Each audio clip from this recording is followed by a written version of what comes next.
Boa noite, irmãos. Vamos iniciar o nosso culto, queridos, esse momento de celebração, de adoração a Deus. Queridos, deixe-me dar... Antes de eu dar um aviso, deixa eu falar uma coisa. Ontem nós tivemos o nosso encontro de homens aqui, e o irmão Gilberto nos lembrou de que fez 1 ano do encontro de homens. E eu quero avisar a Rose e a Lê que nesse 1 ano nunca faltou nada no café da manhã, viu? Que ficaram, esses homens não planejam nada, não vai dar certo, só sobrou. Hoje de manhã vocês viram o tanto de bolo que tinha aí, né, que sobrou de ontem. Mas foi uma bênção, queridos, foi muito bom estarmos juntos e que continuemos aí com esse nosso ministério, amém? Irmãos, eu tenho só um aviso que é o retorno dos pequenos grupos, tá bom? Então essa semana os PGs retornam, tá? Fiquem atentos aí nos seus grupos de WhatsApp. Eu acho que todos os PGs têm grupo de WhatsApp. Fiquem atentos aí para vocês serem comunicados de onde será o grupo, tá bom? Então, retornamos essa semana com os nossos encontros que têm sido edificantes. Eu não faço parte de nenhum pequeno grupo. Então, fala com o Ranieri. Levanta a mão lá, Ranieri. Fala lá com o Ranieri que ele vai te colocar num grupo, tá bom? E ele pode colocar no grupo de sexta ou ele pode colocar em algum outro grupo aí. Eu estou falando de sexta porque é o dele, ele fica puxando tudo pro dele. Brincadeira. Não é verdade, não. Mas vamos nos engajar nisso, meus queridos. Tem sido muito bom, tá bom? Tem sido bom crescer em comunhão. Amém? Queridos, é isso. Vamos agora nos concentrar na presença de Deus. Abaixe sua cabeça. Fale com o Senhor. Concentre-se na presença de Deus.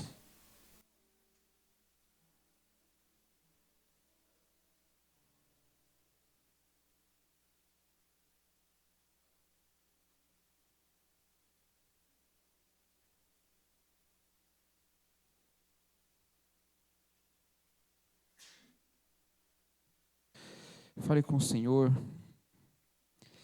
e coloque-se em postura de adoração, postura de contrição diante da glória do nosso Deus.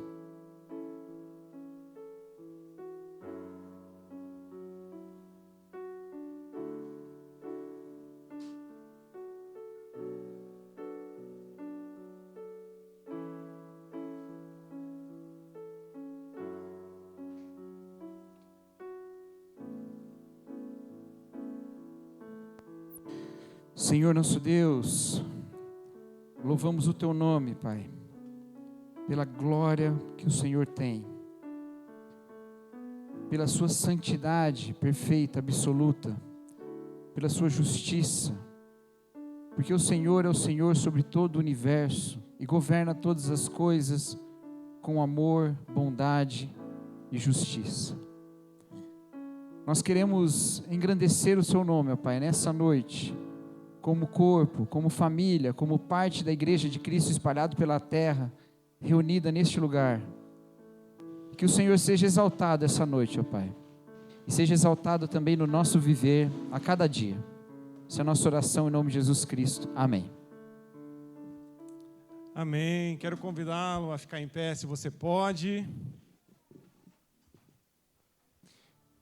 Que bom é poder fazer parte do reino do Senhor. Amém? Que bom fazer parte desse reino que começa aqui e se estende por toda a eternidade, não é verdade? Vamos cantar sobre esse reino. Cante comigo assim. Teu reino será para sempre. Cantem ao eterno Deus, pois nada consegue se comparar.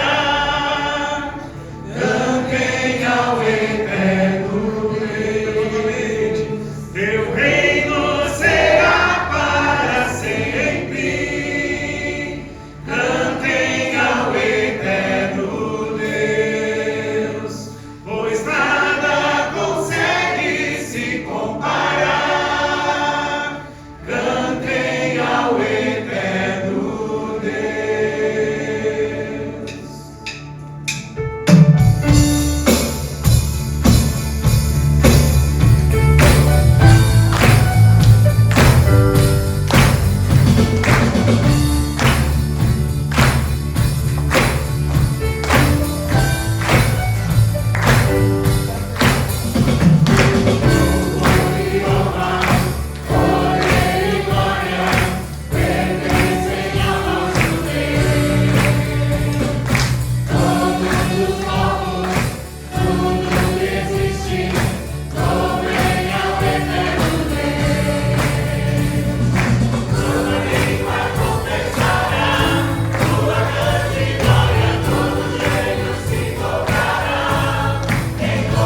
Senhor.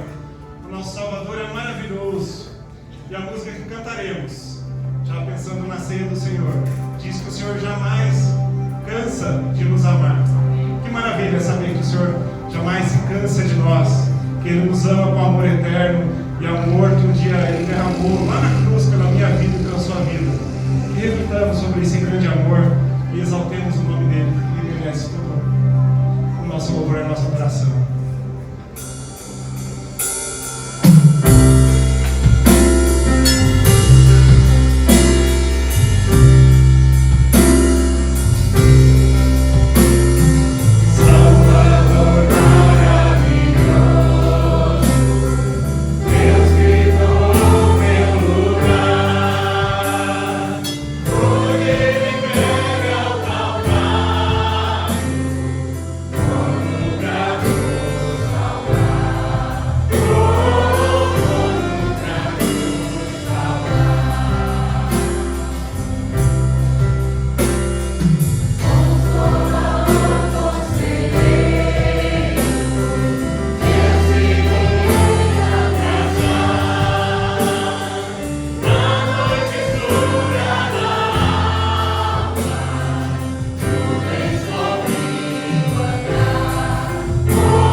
Celebrar a ceia do Senhor agora.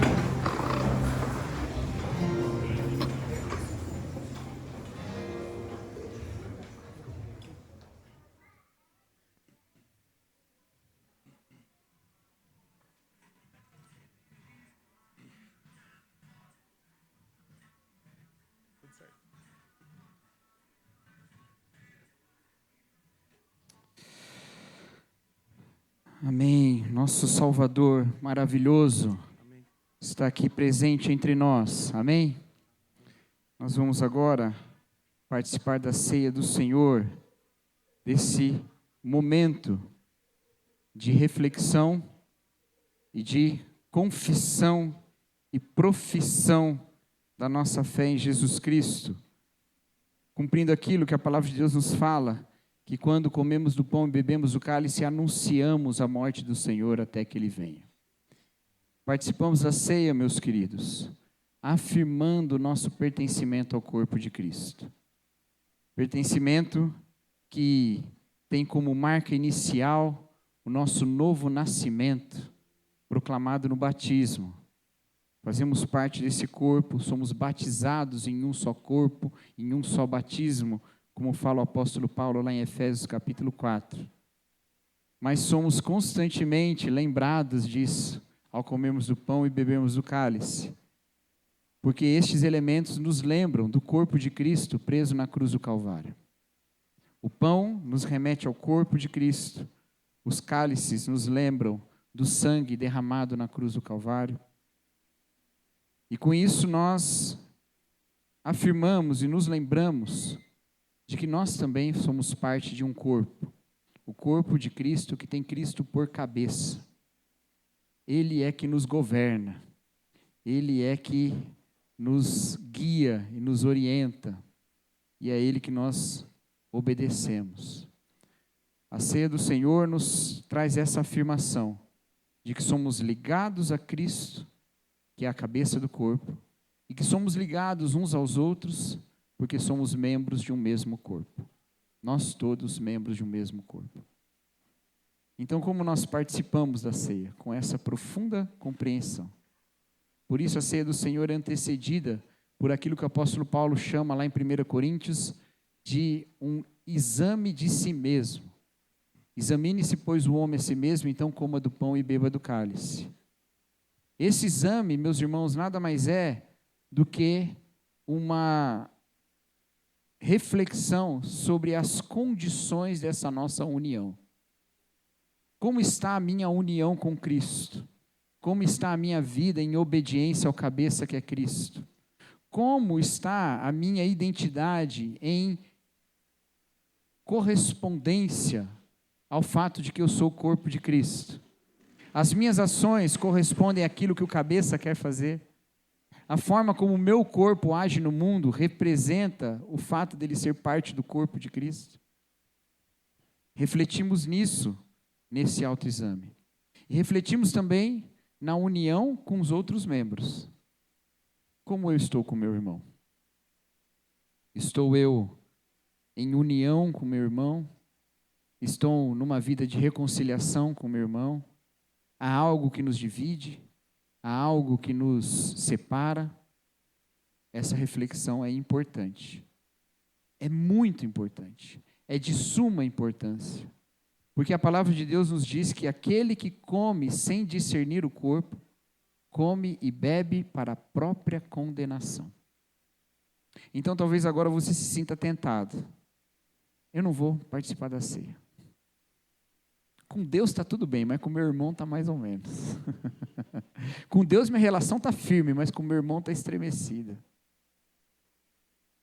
Deus, eu vim buscar a sua face, o irmão não quer olhar na cara.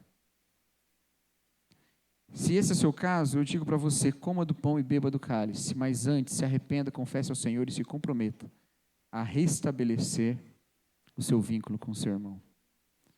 Paulo não deixa a palavra dele leve em 1 Coríntios, ele pesa, ele fala, come e bebe para a própria condenação. E por quê, meus irmãos? Porque se comemos e bebemos da mesa do Senhor, afirmando que fazemos parte desse corpo, e tendo essa consciência vindo a nós, e pensamos nisso, e ainda somando nessa noite o fato de que eu estou ressaltando isso diante de vocês, ninguém pode alegar ignorância. Ninguém pode falar diante de Deus, eu não sabia. Mas mais do que isso, meus queridos, comer do pão e beber do cálice, sem o compromisso de levar o preço todo de fazer parte desse corpo adiante, não é participar da ceia do Senhor. É comer um cubinho de pão e beber um copinho de suco de uva, só. Hoje de manhã nós refletimos sobre comer do pão da vida, que é Jesus Cristo, do pão do céu, que é Jesus Cristo. Não queira participar da ceia apenas como quem petisca. Participe da ceia como quem se alimenta de Jesus.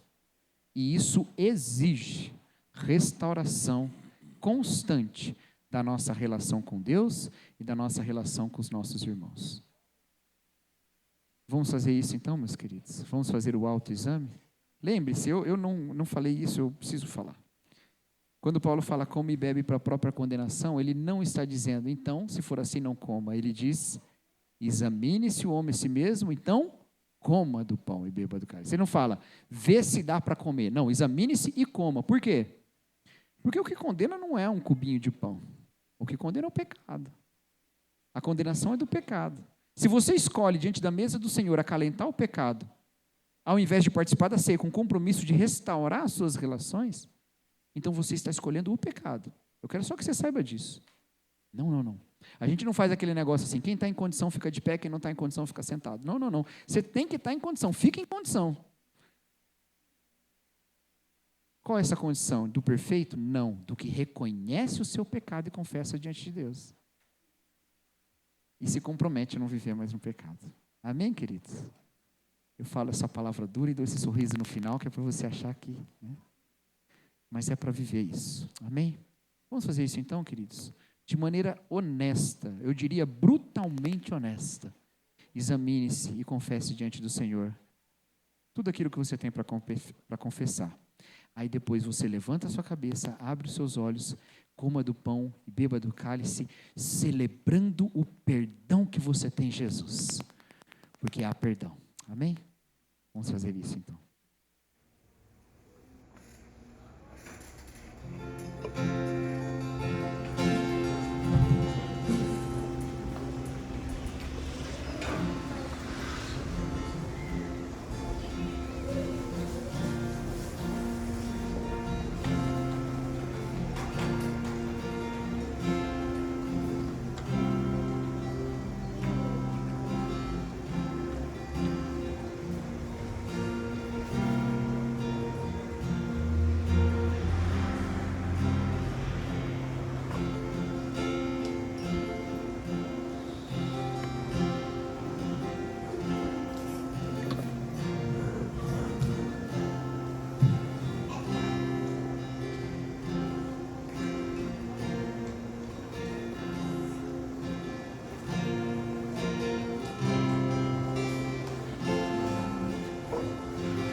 Alguém que não recebeu algum dos elementos?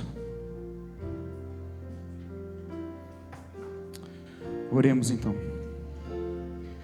Senhor nosso Deus, louvamos o Teu nome, ó Pai, pelo corpo de Cristo e pelo pão representando este corpo. Pão, ó Deus, que recebemos do Senhor, como temos recebido a cada dia o pão do céu. Louvamos o Teu nome, ó Pai, por essa dádiva de Jesus Cristo, que se entregou na cruz por amor a nós e para perdão dos nossos pecados. Louvamos o Senhor, ó Pai, pela dádiva de nós também sermos feitos corpo de Cristo, igreja do Senhor. Essa é a nossa oração, em nome de Jesus Cristo. Amém. Enquanto comiam, Jesus pegou o pão, deu graças, partiu e deu aos discípulos, dizendo: peguem, isto é o meu corpo, em memória de Cristo, comamos do pão.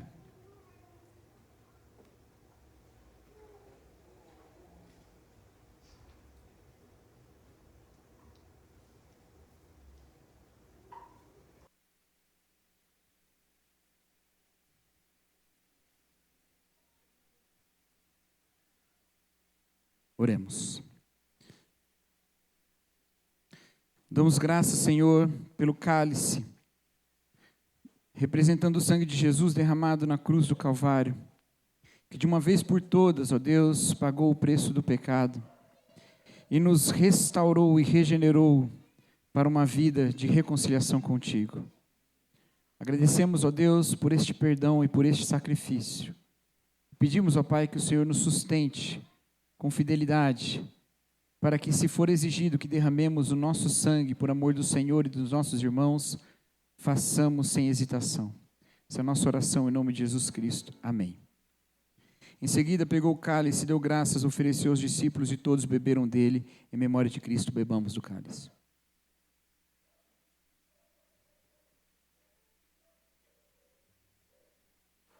Então ele lhes disse: isso é o meu sangue da aliança, que é derramado em favor de muitos. Em verdade lhes digo que não beberei outra vez do fruto da videira, até aquele dia que beberei o vinho novo no reino de Deus. Depois de terem cantado um hino, saíram para o Monte das Oliveiras. Eu convido os irmãos a ficarem de pé, para nós cantarmos também uma canção. Não vamos sair ainda para o Monte das Oliveiras e nem vamos cantar o mesmo cântico que eles cantaram. Mas nós vamos agora, queridos, exaltar o Senhor pela sua graça, enquanto os diáconos recolhem os cálices.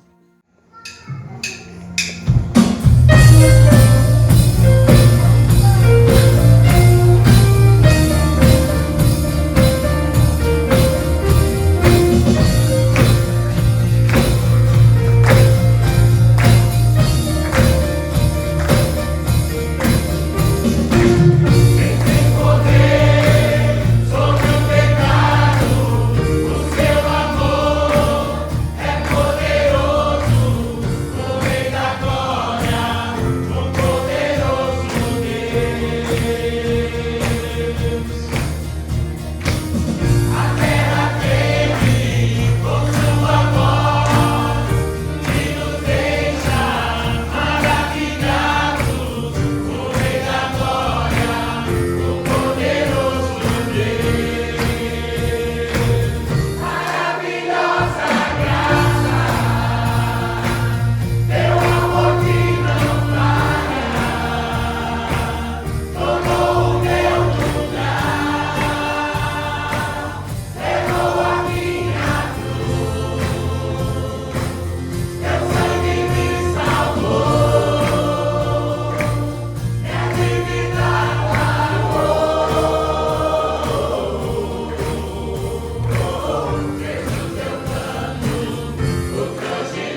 Quero convidar as crianças que possam vir aqui à frente. Nós vamos orar pelas crianças, orar pela palavra que será nos trazida nesse momento. Queria pedir para o Wagner fazer essa oração, irmão Wagner. Ore pelas crianças, pela palavra que será trazida a elas, pela palavra que será trazida a nós. Que o Senhor possa derramar mais e mais a sua graça através desse momento também de comunhão com a sua Sagrada Escritura. Nosso Deus e nosso Pai, te glorificamos, Senhor, porque Tu és digno de todo louvor, de toda honra, de toda glória. Te agradecemos por esta reunião, por estarmos todos juntos aqui. Te agradecemos pela vida das nossas crianças, Senhor, que agora vão ouvir a Tua palavra, que Tu possas, Senhor, estar tocando no coraçãozinho de cada uma delas, que elas possam compreender, ter claramente a Tua palavra em seus corações e possam crescer no conhecimento da Tua palavra. Abençoa os professores que estarão ministrando e a todos nós aqui também, Senhor. Abençoa o Teu servo que estará transmitindo a Tua palavra, que ela possa atingir também o nosso coração, a nossa mente, que possamos sentir a Tua presença e que nesta noite possamos Te glorificar. É no nome de Jesus que nós Te agradecemos. Amém.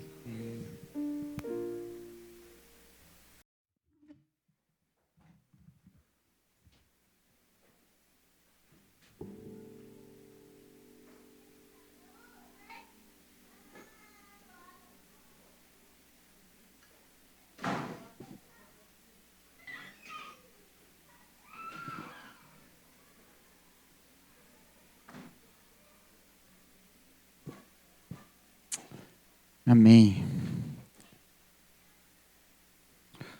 Os irmãos que estão sentados aí fora, se quiserem sentar aqui dentro, abrir o espaço. Se quiserem permanecer aí e achar que está um ventinho melhor,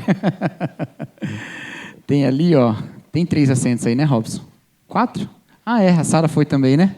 Então o Robson tem aqui também, ó, tá bom?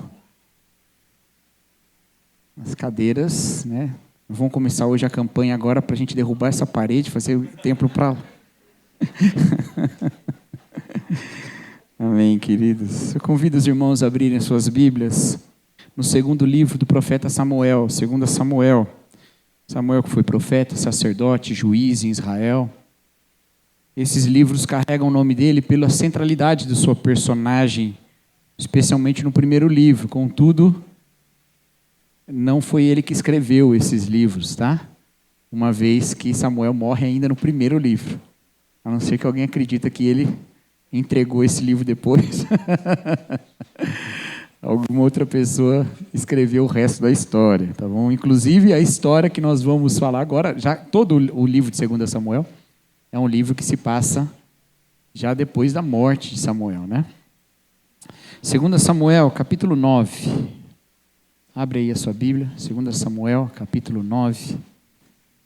Nós vamos meditar na palavra de Deus. Nós leremos o capítulo inteiro, tá bom, meus irmãos?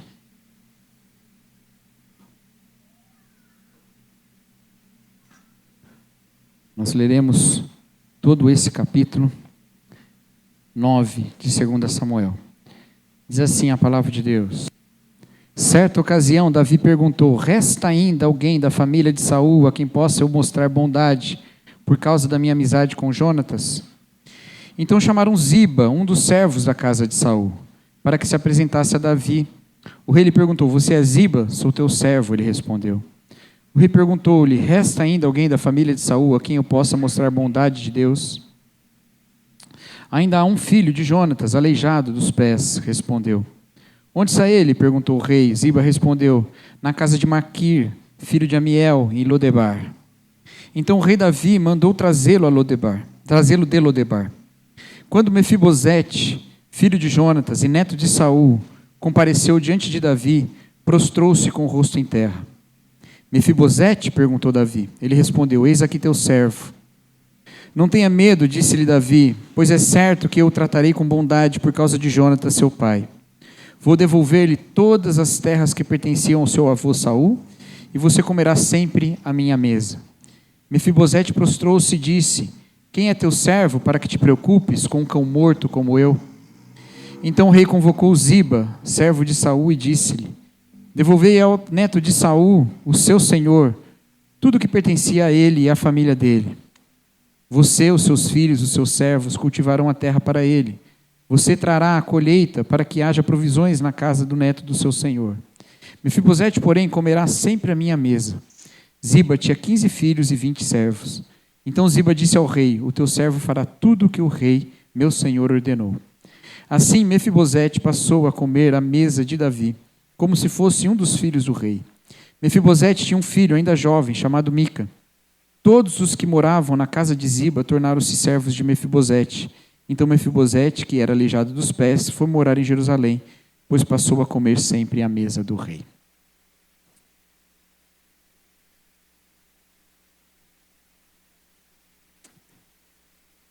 Das figuras históricas do século XX, uma que me chama muita atenção e atrai a minha curiosidade é a do bispo e arcebispo cristão anglicano, não era metodista, era anglicano, Desmond Tutu.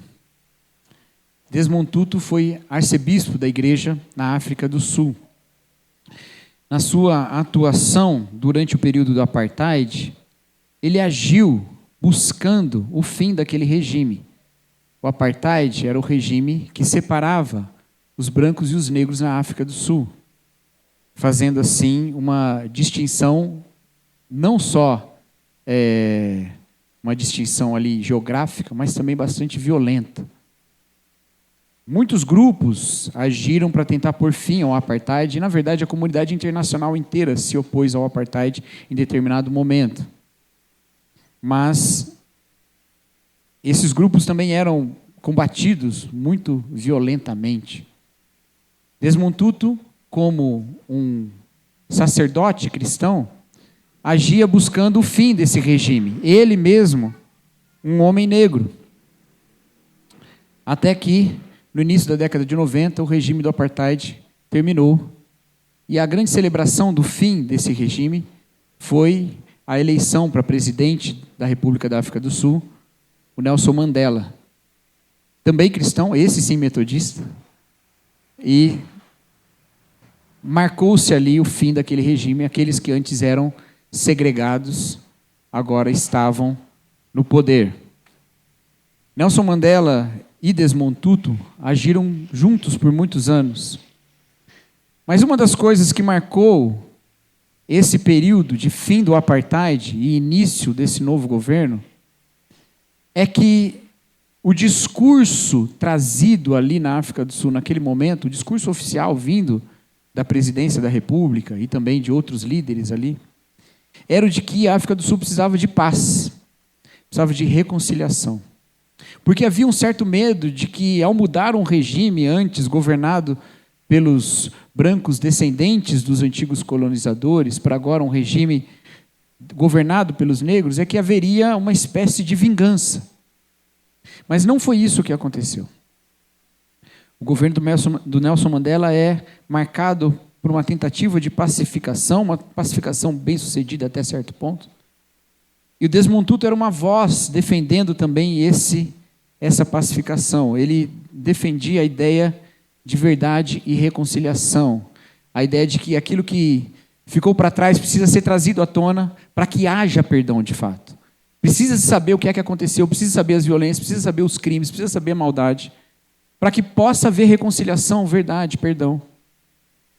O perdão não é um deixa para lá, o perdão é trazer à tona o que fere e então curar. Alguns chegam a dizer que a atuação de Desmond Tutu foi tão importante nesse segundo período, não mais na luta pelo fim do apartheid, mas na luta pela pacificação, que foi a sua figura, inclusive ele ganhou o Nobel da Paz, a sua figura, junto com outros que carregavam o mesmo discurso, que evitou que acontecesse ali, na África do Sul, um banho de sangue. Algo que é muito comum na história da humanidade, quando um regime muda para a mão de outro, os antigos líderes do poder são exterminados, sejam os regentes de fato, ou aqueles de que de alguma maneira são associados a ele. Mesmo na história recente da África isso aconteceu, em países como a Ruanda, onde houve uma mudança de regime e o povo que passou a governar, a etnia que passou a governar, passa a perseguir a etnia que governava antes e que a perseguia antes. É uma violência atrás de violência. E Desmond Tutu defendia essa ideia de que não deveria ser assim, não deveria haver essa vingança, com base no Evangelho. Com base na ideia de que Deus é aquele que transforma o mundo através do perdão e da reconciliação. E não através de uma vingança. Foi a mentalidade do Evangelho, o reconhecimento da igualdade dos seres humanos na condição de pecadores, carentes da graça de Deus, que traz a este líder cristão a ideia de não olhar para o outro como alguém que é menos do que ele, mesmo que por tanto tempo ele tenha sido tratado como alguém menos do que o outro. O texto que nós acabamos de ler é o texto que se passa no período de apogeu do governo de Davi. Davi estava na crista da onda, por cima da carne seca. Se você olhar o capítulo anterior, fala das vitórias militares de Davi. E o capítulo anterior a esse, o capítulo 7, é o momento em que Deus faz uma promessa para Davi, que é uma promessa maravilhosa. Ele diz que não era Davi que construiria uma casa para Deus, uma vez que Davi queria construir um templo para o Senhor. Ele fala, eu moro num palácio, a arca do Senhor está lá numa cabana, vou construir um templo para o Senhor. E Deus fala, não é você que vai construir uma casa para mim. Eu construirei uma casa para você. Eu farei para você uma dinastia. E faz um compromisso com essa dinastia davídica, dizendo que, então, a partir dali, sempre teria um governante da linhagem de Davi no trono de Jerusalém. Fez essa afirmação diante de Davi. Isso não é pouca coisa, meus queridos. Isso é importante. Porque Davi, se você lembra bem da história dele, Davi não foi o primeiro rei de Israel, ele foi o segundo. Mas Davi foi ungido pelo sacerdote Samuel. Foi ungido quando ainda havia um rei, que era Saul, que tinha sido ungido antes, mas que pecou e o Senhor retirou dele o seu espírito. E aí o Senhor manda Samuel lá para a casa de Jessé, Davi pequenininho ainda, Jessé é pai de Davi, e manda ungir o filho de Jessé. Ia dizer qual filho que era, e era o filho caçula, e ungiu Davi lá. Davi foi ungido rei, ainda que não tenha conseguido a coroa. Quando Saul morre, e ele morre em batalha, Davi assume o trono, mas não assume de maneira tranquila. Tem muitas disputas, e ele precisa ganhar o trono que já era dele, que Deus já tinha dado para ele. A legitimação do reinado de Davi não é imediata, demora. Parte do povo resiste, líderes militares se levantam e falam, não vai ser você, tem guerra. Até que Davi consegue unificar todas as tribos ali debaixo do seu reino.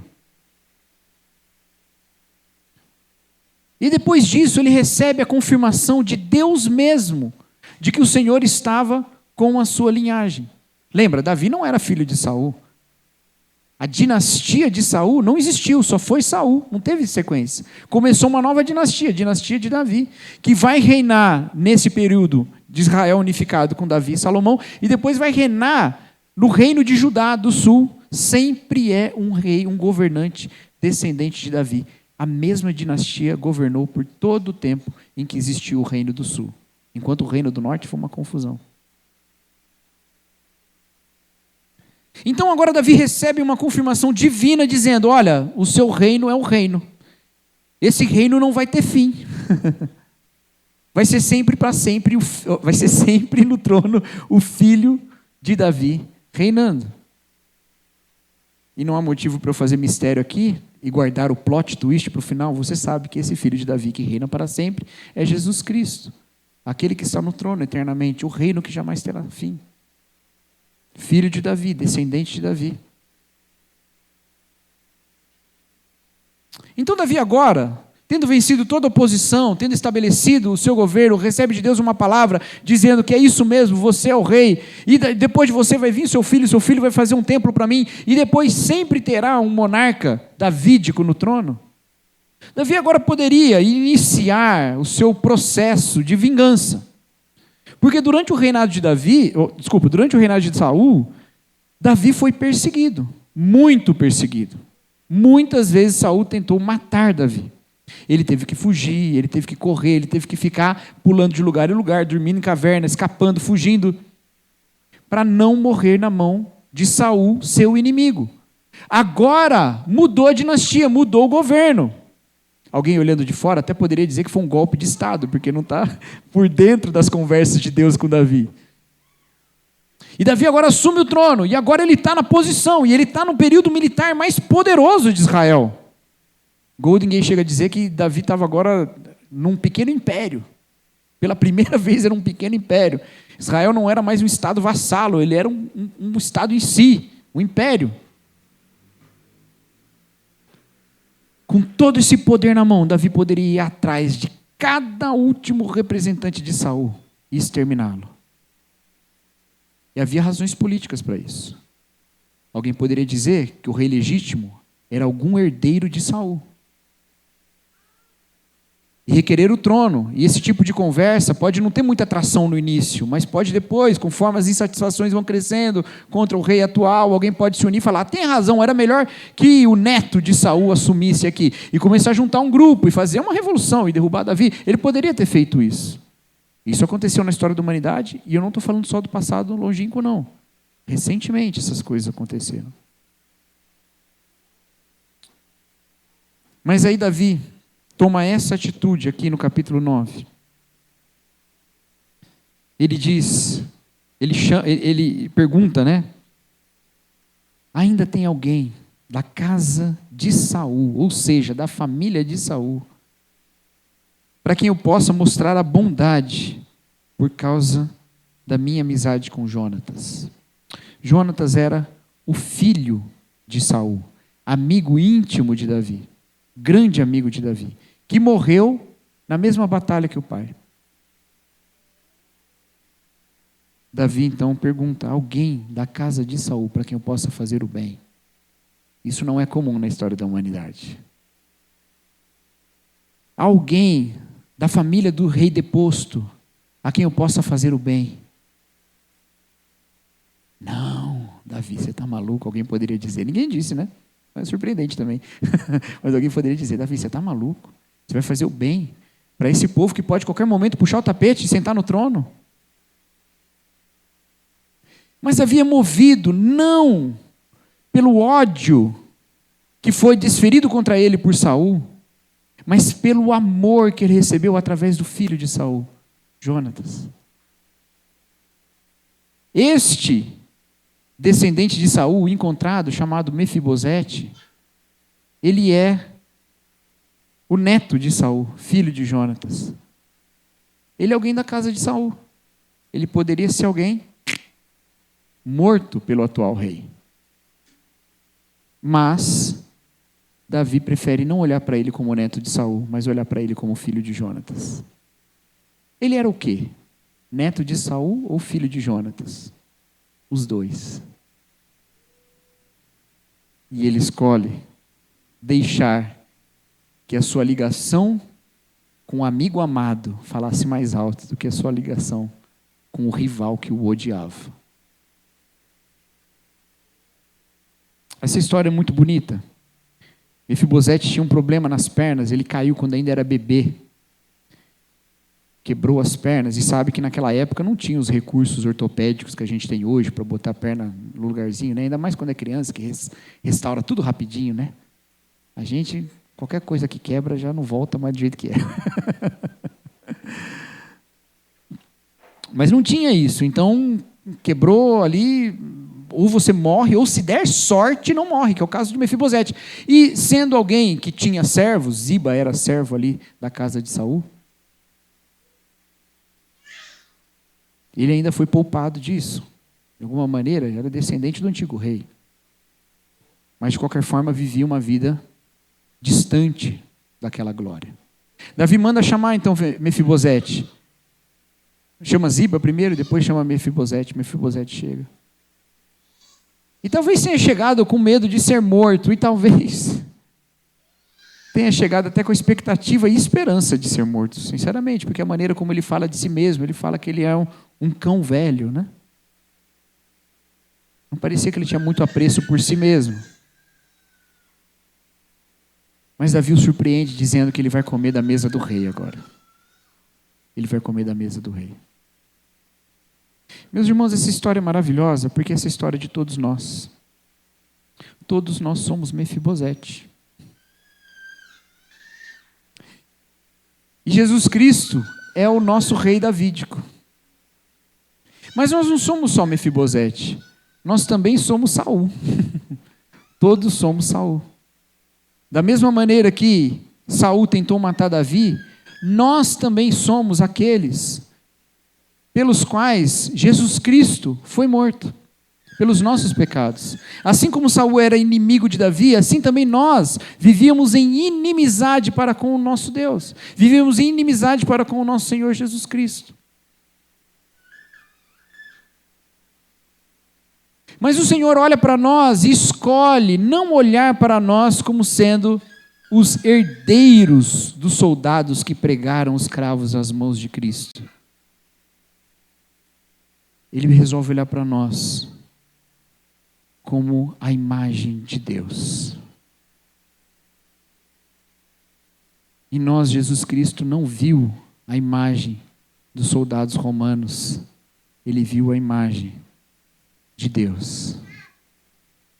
E na nossa direção, o Senhor Jesus Cristo concede graça, nos chama. E pode ser que você hoje se apresente diante do Senhor Jesus e na sua oração aqui antes da ceia tenha dito: Senhor, como eu posso comer da mesa do Senhor, eu que sou um cão?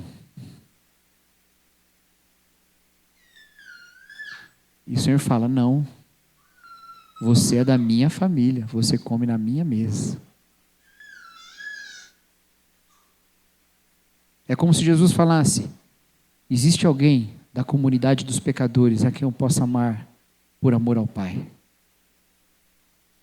Ele não olha para nós como os descendentes da serpente adversária. Ele olha para nós como os descendentes de Deus. E nos ama, e nos acolhe, e nos dá novas vestes, e nos assenta à sua mesa, e nos chama a participar com Ele dessa refeição, a conviver no seu reino. E de repente, nós saímos da postura de cães para aqueles que se assentam com o rei. Isso é maravilhoso, não é, meus irmãos? E por isso nós devemos sempre ter na nossa consciência essa realidade. Jesus Cristo é o rei que não trouxe vingança. É aquele que da cruz clama: Pai, perdoa-lhes porque não sabem o que fazem. Ou seja, para os seus próprios carrascos ele olhou com graça. Ele olha para nós com graça também. Não há nada nas nossas condições que atraiam a bondade de Jesus Cristo, apenas o fato de que Ele quer ser bom para a glória do Pai. Que Ele quer nos restaurar para a glória do Pai. Que o amor intrínseco da Trindade é demonstrado no amor que Cristo lança sobre nós. E Jesus nos restaura, nos coloca na mesa e fala para o Pai: é para você. Essa é a bondade do nosso Senhor Jesus Cristo. Por isso também, meus queridos, reconhecendo a nossa posição de pecadores, indignos de assento tão grandioso quanto a mesa do Rei, nós chegamos ao Senhor, sabendo que encontraremos no seu trono graça. Por isso a gente não precisa viver hipocrisia. Não precisa. O Senhor sabe, o Senhor conhece. Ele nos vê. Ele vê as nossas dificuldades, Ele vê as nossas mazelas, Ele vê as nossas condições, Ele vê as nossas fraquezas. E Ele continua nos chamando sempre, sempre para participar da mesa dEle. Como nós já participamos aqui hoje. Ele sempre nos chama. E nós encontramos nele um direito que nós não temos, que nós não podemos exigir. Nós não chegamos na porta do Palácio Real, batemos e falamos: esse reino é meu. Não, não, não. Ele nos alcançou na distância e nos trouxe e falou: esse reino é seu. Senta aqui comigo. Então ninguém se orgulhe de estar sentado na mesa do rei. Todos nós somos Mefibosete. Todos nós somos Saul.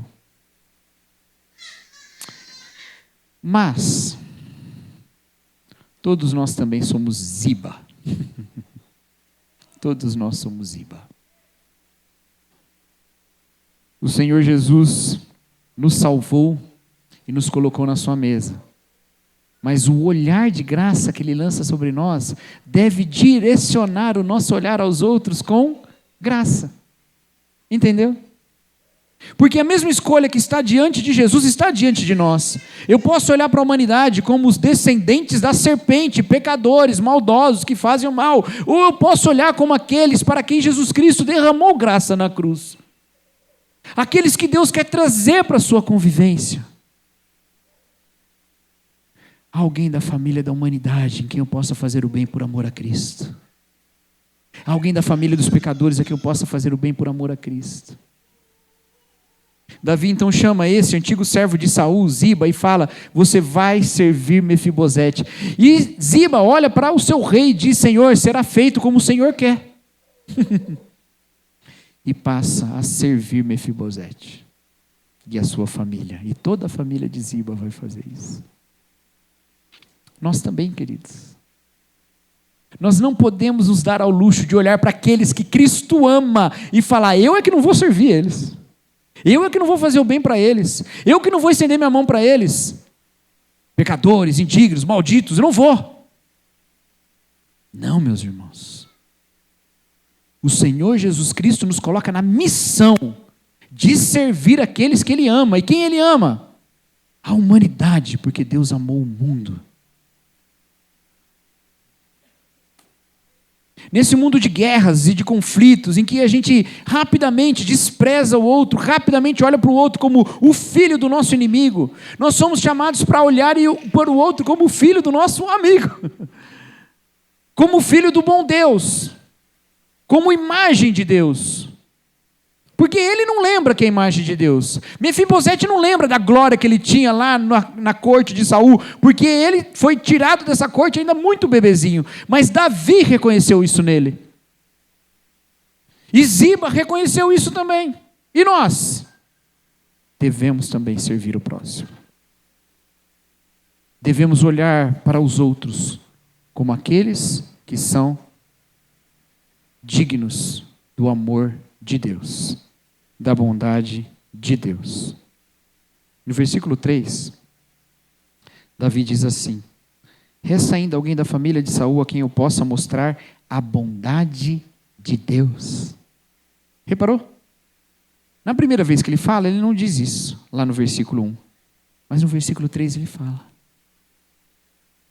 É como se Davi reconhecesse que aquela bondade é de Deus através da vida dele. Porque no final das contas, meus queridos, por mais irado que você seja, por mais odioso que seja o seu coração, por mais profundamente enraizado esteja a sua indignação contra alguém, ela é sua, não é de Deus. E Deus tem bondade para essa pessoa. E agora? Agora a gente fica numa situação complicada. Mas eu trouxe o abacaxi, você engole. Você engole, você descasca e engole. Para que servem os cristãos nesse mundo de guerra, de disputa? Para espalhar a bondade de Deus. Bondade da qual os cristãos são alvos. Eu acho que é esse o entendimento que Desmond Tutu teve lá na África do Sul. Ele olhou e viu que aqueles que antes os perseguiam eram também imagem de Deus. E que não havia nenhuma forma de fazer justiça naquele cenário que passasse pela vingança. Mas era necessário verdade e reconciliação. Assim nós também, meus queridos, somos os proclamadores de um reino de um rei que chama os seus perseguidores para reinar com ele. Para sentar na mesa com ele. Você lembra quando Jesus Cristo apareceu ao apóstolo Paulo lá no caminho de Damasco? E Paulo, que perseguia os cristãos e que carregava cartas respirando ameaças de morte, mandando os líderes da sinagoga passar a espada em todo mundo que fosse cristão. E Jesus encontra com Saulo e fala assim: Saulo, Saulo, por que me persegues? Perseguidor de Cristo. E depois Saulo se torna não só cristão, mas o apóstolo dos gentios. O que antes esperava a autonomia ali do povo de Israel em vingança contra Roma e destruindo todos aqueles cristãos que queriam deturpar a lei de Deus, agora entendia que a lei de Deus era a graça que alcançava toda a humanidade e que deveria se espalhar até os confins da terra, a começar dos judeus que já esperavam o Messias. Então nós estamos nessa posição em que primeiro conhecemos essa restauração. Como é que a gente pode olhar para o mundo com ódio? Como é que a gente não olha para o mundo na missão da graça e do amor de Deus? Rich Villodas, pastor norte-americano, escreveu certa vez: é uma estratégia um tanto curiosa levantar ódio contra aqueles que Jesus Cristo nos mandou ganhar para Ele. A gente tem uma corrupção na nossa missão, porque a gente olha às vezes com raiva daqueles que Jesus está doido para nos colocar sentado do lado da mesa. Mas a raiva não faz parte desse reino de Jesus. Faz um pouco parte do reino de Davi. As coisas não ficam tão florzinha assim dali para frente, tá? Inclusive em relação à família de Saul. Aqui a gente tem um capítulo assim de paz, mas não é assim o tempo todo. Mas no reino de Jesus, não. Ninguém senta na mesa por mérito. Todo mundo senta por convite. Todo mundo senta por convite. Então a gente olha e fica falando para Jesus: chama aquele outro também. Chama aquele. Quer que eu vou? Eu vou lá. Eu vou lá servir. Eu vou lá chamar. Eu vou lá cuidar. E a gente vai. Amém, meus irmãos? Porque desse jeito a gente entende a posição na qual nós estamos assentados. É só assim, tá? É só assim. Não pense que você vai entender a extensão do amor de Deus sendo só receptáculo desse amor e não sendo um canal desse amor. Que você vai entender a bondade de Deus só recebendo a bondade de Deus e não transmitindo essa bondade. É quando a gente transmite, que a gente entende, que a gente conhece mais, que a gente se aprofunda mais nesse conhecimento e que a gente desfruta da característica da família de Deus. Porque de repente a oportunidade que o Rei nos deu de assentar com Ele, que nos dá certo poder, que nos dá certo privilégio, é usado na mesma direção que Ele usou para nós. Ele não usou o poder dele para nos dar graça, nós usamos o poder que Ele nos deu para agraciar os outros. Por quê? Porque agora eu não sou mais família de Saul, agora eu sou família do Rei. Então eu ajo como a família do Rei age. Amém, meus irmãos? Comemos na mesa do Senhor hoje, por graça, sem mérito. E agora nós vamos ao mundo servir. Porque enquanto o mundo olha para o outro como filho do inimigo, nós olhamos como filhos de Deus, que ainda não sabem, mas devem saber. Amém? Vamos orar então? Baixe sua cabeça, fale com o Senhor, peça que Ele faça crescer no seu coração esse amor. E depois nós vamos cantar um cântico que fala desse reino de misericórdia, bondade, igualdade do Senhor. O reino para o qual o Senhor nos chamou.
Vamos orar, queridos. Senhor nosso Deus, Teu é o reino, o poder e a glória para sempre.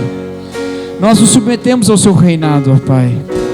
Não por medo, porque o Senhor é um rei de perfeito amor, que lança fora todo medo, mas pela graça, misericórdia do Senhor, que nós reconhecemos, ó Deus, como sendo a causa de nós não sermos consumidos. Nos envia ao mundo, ó Pai, com a mesma misericórdia. Nos envia ao mundo, ó Deus, com a mesma graça, com a mesma bondade, com a mesma palavra de convite a sentarem à sua mesa, com o mesmo reconhecimento de que é uma mesa real, com um banquete para que participem todos os seres humanos. E que aqueles que reconhecem e creem no convite de Jesus podem se assentar à mesa com o Rei e participar dessa festa. Obrigado, Senhor, porque o Senhor nos chamou para essa posição. O Senhor nos tirou da nossa miséria, nos tirou do pecado e nos trouxe, ó Deus, para o reino do Filho do seu amor, no lugar em que nós temos a redenção, o perdão dos pecados. E por essa redenção e pela fé nesse perdão, que nós hoje participamos da ceia, com a confiança de que o Senhor nos perdoa. E é também, ó Deus, com fé nessa redenção e nesse perdão, que vamos ao mundo proclamando a graça do Senhor. E que a graça do nosso Senhor Jesus Cristo, que nos convida a participar da mesa, o amor de Deus o Pai, que derrama bondade sobre nós, a comunhão, a consolação, a capacitação do Espírito para agirmos com bondade e justiça e proclamarmos o Evangelho em todo o mundo, estejam com todos aqui e com todos aqueles que sentam à mesa de Jesus Cristo, espalhados que sejam pela face da terra, hoje e para todos sempre. Amém. Que Deus os abençoe. Os irmãos podem se assentar.